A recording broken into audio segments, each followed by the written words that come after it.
Amigos y seguidores de Vida Incluyente, espero que se encuentren muy bien. El día de hoy retomamos los Facebook Live y hay una plática y una charla muy interesante sobre lo que es la inclusión. Pero antes quisiera compartirles eh, un sobre el libro de Bicho Ratón y la Pandilla Inclusión, que es un libro dedicado principalmente a la primera infancia, que tiene el cuento, obviamente, y en la parte de la mitad de la parte, sí, de la mitad en adelante, hay juegos como iluminar, sopa de letras, etcétera, que pueden ayudar a la estimulación cerebral de los pequeños de la casa, como también de las personas mayores. Entonces, busquen el libro, pueden escribir a esta página, a ese correo pichorratón y la inclusión @gmail.com y ya les vamos a notificar aquí en Puebla en donde lo pueden conseguir y si están en otra parte de la República, nosotros se lo podemos enviar. Muchísimas gracias. Y como les decía, tenemos una plática muy interesante sobre lo que es la inclusión. Entonces le voy a ceder el espacio a la persona que nos va a dar la plática, a la persona experta, para que nos oriente y nos cuente, nos diga más. Ya sé, el espacio es completamente tuyo.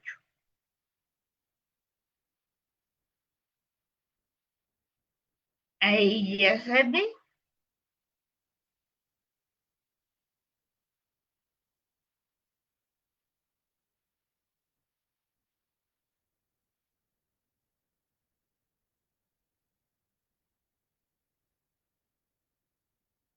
ahí ya sabe completo.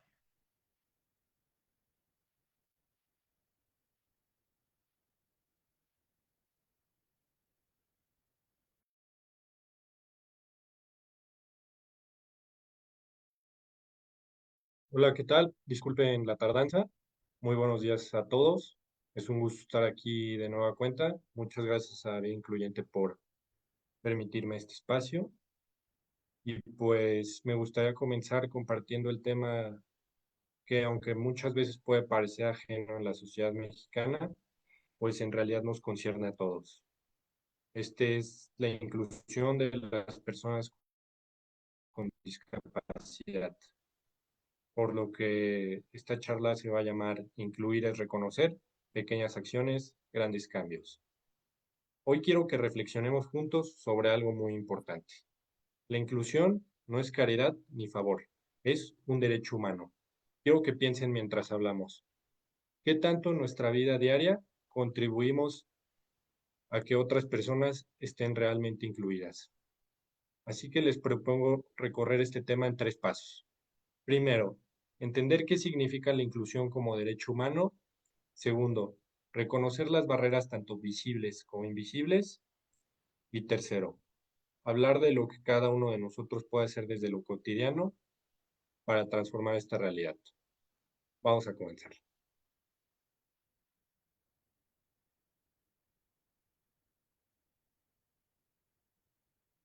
La inclusión como derecho humano.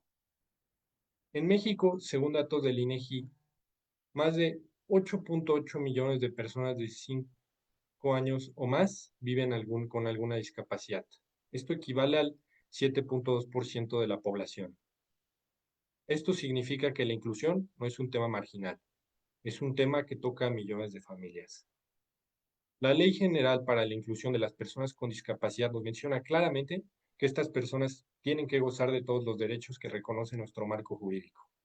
Y además, México ratificó la Convención de la ONU sobre los derechos de las personas con discapacidad, que nos compromete a garantizar su participación plena y efectiva en la sociedad. Entonces, la inclusión no es cuestión de buena voluntad, es una obligación jurídica, ética y social. Me gustaría que piensen, ¿cuántas veces escuchamos, ay, qué bonito que los incluyeron?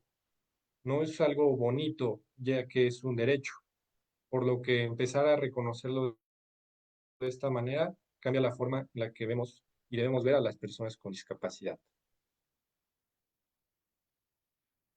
En el marco normativo internacional e internacional, nuestro país ha dado pasos importantes en el marco legal, ya que la Constitución prohíbe la discriminación por discapacidad y la Ley General de Inclusión reconoce que son titulares plenos de todos los derechos humanos. Esto obliga a que las instituciones diseñen políticas transversales, es decir, políticas que se apliquen en todos los ámbitos: educación, salud, transporte, empleo. Un ejemplo, la Secretaría de Salud tiene la obligación de ofrecer programas de rehabilitación sin discriminación, no como un favor, sino como un mandato legal. Todo esto nos recuerda que no basta con decir qué bueno que se incluyan, ya que la inclusión está respaldada por compromisos nacionales e internacionales que nos obligan como sociedad a generar igualdad real. Pero, ¿qué pasa cuando estos marcos legales no se cumplen en la vida cotidiana?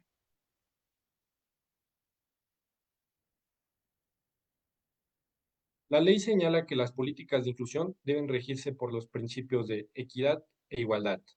La justicia social no significa dar lo mismo a todos, significa dar lo necesario para que cada persona pueda estar en igualdad de condiciones.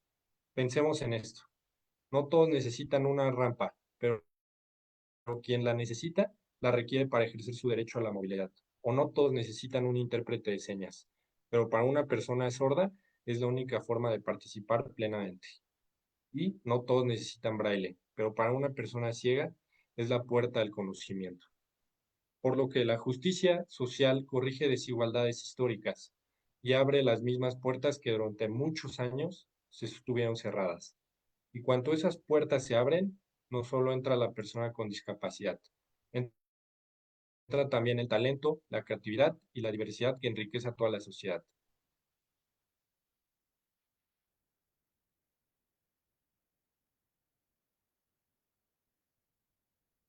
Ahora, ¿cómo se materializa la equidad? La Ley General establece acciones afirmativas, medidas especiales para compensar las desventajas, ejemplos, becas específicas para personas con discapacidad, programas de empleo, preferente, capacitaciones adaptadas y también establece ajustes razonables, que son adaptaciones necesarias para garantizar igualdad.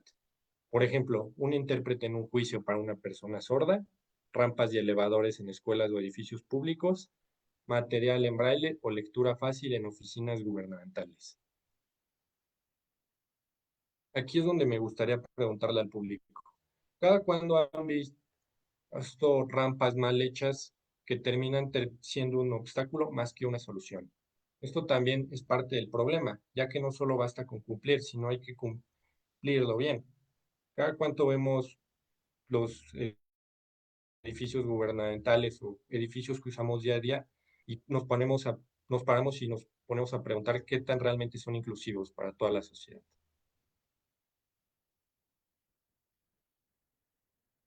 Por lo que la accesibilidad es clave para que los derechos se hagan efectivos. La ley la define como las medidas para asegurar que las personas con discapacidad puedan acceder en igualdad de condiciones al entorno físico, transporte, información y comunicaciones. Por lo que la accesibilidad no es un lujo, es la condición básica para que alguien pueda estudiar, trabajar, asistir a un hospital o incluso participar en la vida cultural misma. Ejemplo, imaginen que el transporte público no tiene ni rampas ni espacios adaptados. Automáticamente estamos negando el derecho a la movilidad.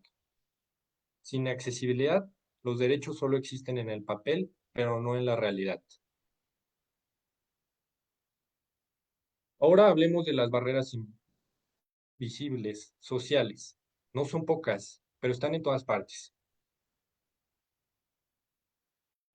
Por ejemplo, escuelas que siguen sin materiales accesibles, empresas que no contratan por el prejuicio, hospitales donde no hay intérpretes de lengua de señas, medios que muestran a las personas con discapacidad solo desde la lástima o como un ejemplo de superación, actitudes paternalistas, decidir por la persona con discapacidad bajo la idea de que no puede o se va a cansar. Falta de empatía y sensibilización, ya que podemos observar indiferencia en la convivencia diaria o procesos burocráticos complejos, trámites con el gobierno con formatos imposibles de llenar sin asistencia, información en letra pequeña o no disponible en braille. Y lo digo y algo muy importante, perdón, se me está cortando un poquito,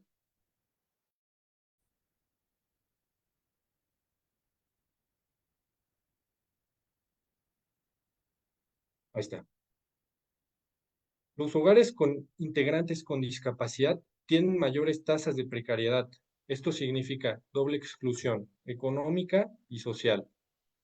Estas barreras no solo limitan a la persona con discapacidad, limitan al país entero, porque nos privan del talento y la participación de millones de personas.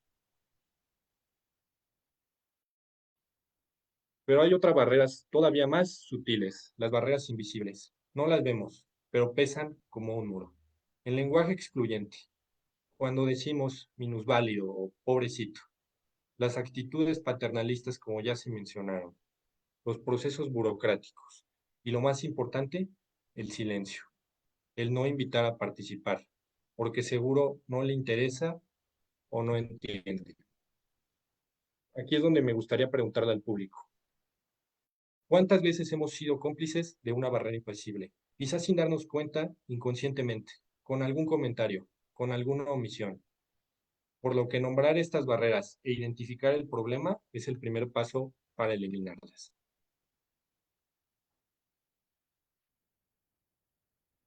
El marco legal mexicano adoptó el modelo social de la discapacidad. Según este modelo, la discapacidad no está en la persona, sino en el entorno.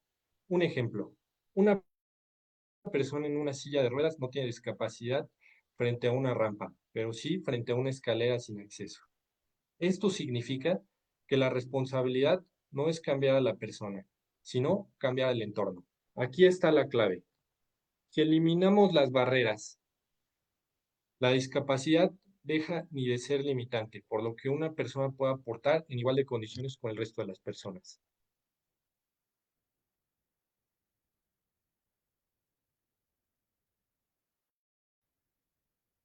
Tocando más profundo el tema de la exclusión, esta tiene consecuencias profundas. No solo limita el acceso a la educación, al empleo o a la salud, también socava la autoestima y la autonomía de las personas con discapacidad. El mensaje que reciben es, no perteneces, no puedes y no eres parte. Y este mensaje repetido todos los días es devastador, por lo que la discriminación no solo es injusta, roba oportunidades, perpetúa la pobreza y destruye la cohesión social, por lo que incluir no es un gesto amable, es reparar una deuda histórica. Pero ojo, la inclusión no es tarea exclusiva del gobierno, es responsabilidad de todos, ya que la Ley General define la asistencia social como acciones destinadas a modificar circunstancias que limitan el desarrollo integral de la persona. Por ejemplo, campañas de sensibilización en escuelas y comunidades, programas de transporte accesible en ciudades, sistema de rehabilitación gratuitos y universales, ya que la inclusión se construye en red, familias, instituciones, empresas y ciudadanos, todos tenemos un papel que desempeñar. Aquí tenemos más ejemplos de barreras sociales que me permití investigar, por ejemplo, exclusión digital, sitios web y plataformas electrónicas sin adaptaciones, lectores de pantalla, subtítulos o accesibilidad cognitiva. También tenemos el claro caso en países como México, que es la precariedad económica, con países como México que tienen las mayores tasas de pobreza en hogares con integrantes con discapacidad, según el INEGI y CONAPRED, falta de participación política, ya que se cuentan con escasas medidas para garantizar el voto accesible o la representación en cargos públicos. También la escasa visibilidad en medios de comunicación, ya que la discapacidad suele mostrarse desde la lástima o como ejemplo de superación y no desde la igualdad de derecho. También ya tenemos las mencionadas faltas de accesibilidad física en espacios públicos, edificios, transporte, calles sin rampas o señalización adecuada, carencia de un empleo formal incluyente, ya que pocas empresas aplican ajustes razonables o políticas activas de contratación, educación excluyente, ya que las escuelas que no cuentan con materiales accesibles, intérpretes o infraestructura adaptada. También existe la atención médica discriminatoria, servicios de salud sin capacitación, discapacidad y con muy limitados apoyos técnicos. Pero no todo depende de grandes políticas. La inclusión también se construye en lo cotidiano. Pequeñas acciones hacen una diferencia enorme. Usar lenguaje inclusivo y respetuoso, respetar espacios reservados, exigir información pública accesible, incluir en la conversación a quien solemos dejar de lado. Cada gesto es un mensaje que quiere decir que tenemos que dar. Eres parte de esta comunidad. Por lo que me gustaría preguntarle al público, ¿qué acción inclusiva puedo comenzar hoy para que en tu entorno más cercano puedas garantizar que alguien se siente incluido? Para concluir, quiero que se lleven tres mensajes. Primero, la inclusión no es caridad, es un derecho humano. Segundo, las barreras existen, pero podemos derribarlas, tanto las físicas como las invisibles. Y tercero, cada uno de nosotros tiene poder para generar cambios. Eso sería todo. Muchas gracias por su atención.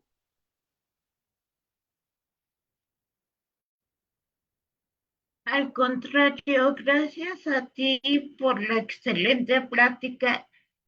Créeme que me hizo pensar muchas cosas y de hecho, lo que estabas diciendo de las barreras y de los entornos, en la semana se publicó en el TikTok de Vida Incluyente de que no todos los caminos son ideales, que hay unos que hay banquetas que tienen escalones o que tienen la rampa muy empinada, etcétera.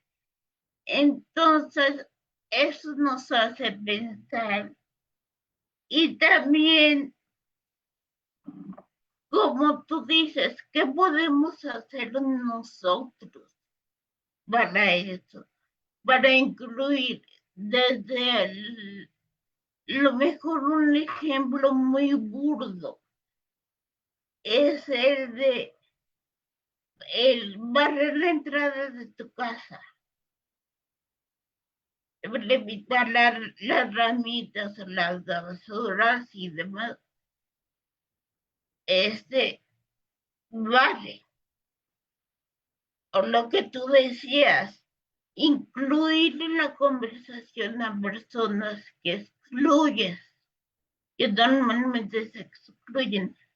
Puede ser a lo mejor adultos mayores, o hay gente que dice, ay niños, ¿qué van a saber? Que no opinen. Y no, también ellos tienen voz, pueden decir. Y obviamente a las personas con discapacidad, que algo que siempre dicen o siempre la queja, que cuando hay alguna discapacidad, casi adquieres un superpoder, ser invisible, porque la gente, aunque estés ahí, se refieren a ti en tercera persona. Ya sea que si vas con tu papá o la mamá, un hermano, la hermana, amigo o lo que sea, van a preguntar, ay, ¿y cómo está tal persona? Y es ella, aquí estoy, pregúntame a mí, yo te puedo responder. Entonces, sí tiene que ver mucho lo que nuestro trato. Y otro punto que se me hizo muy acertado que comentaste, de no dejar a las autoridades todo el trabajo, ver qué podemos hacer como sociedad o como personas para favorecer la inclusión.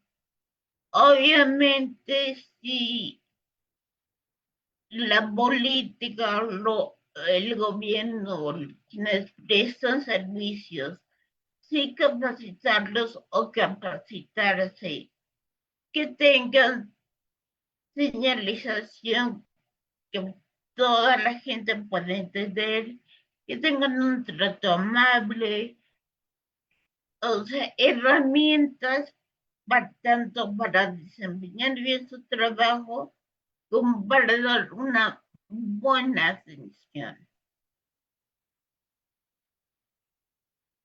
Y en casa o como sociedad, hacer algo para ayudar a las demás personas, para incluirlas desde en la escuela, puedes incluirlos en los juegos, puedes incluir, hacer, hacer participar a las demás personas y bueno, sí, hacer partícipe y que las personas también se sientan integradas, porque eso es otra cosa.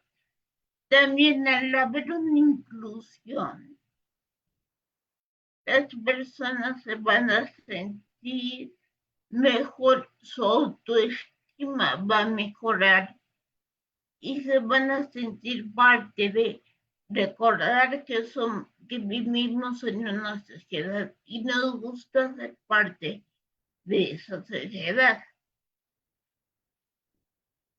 Me gustaría, Caro, si pudieras leer los comentarios que escribieron en la página de Facebook, por favor.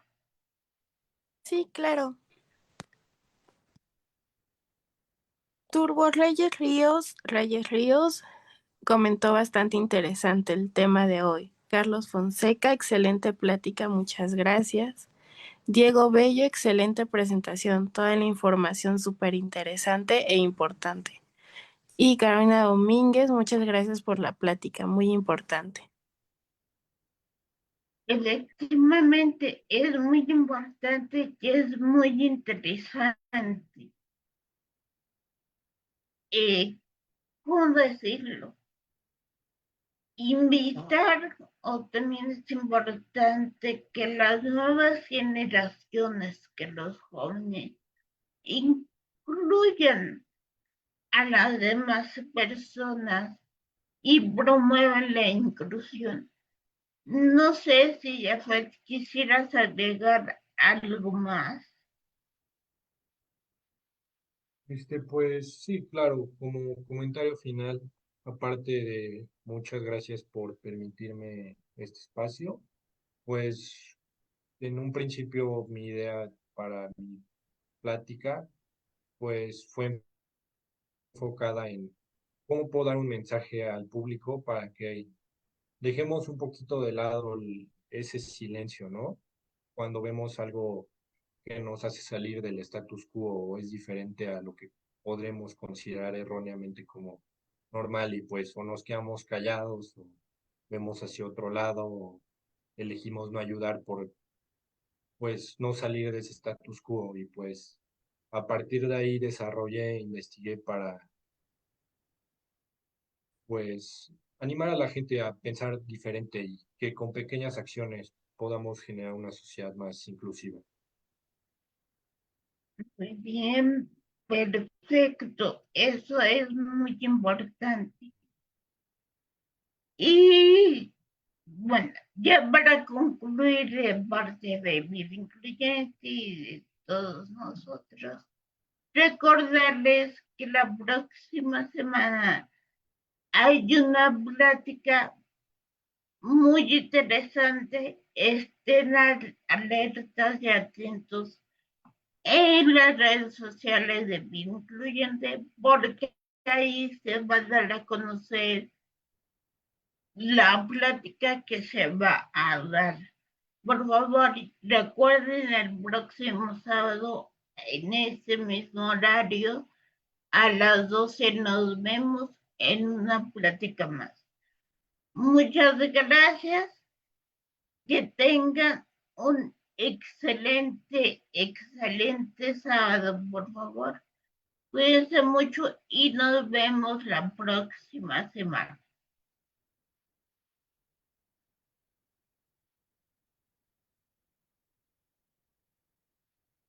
Un momento.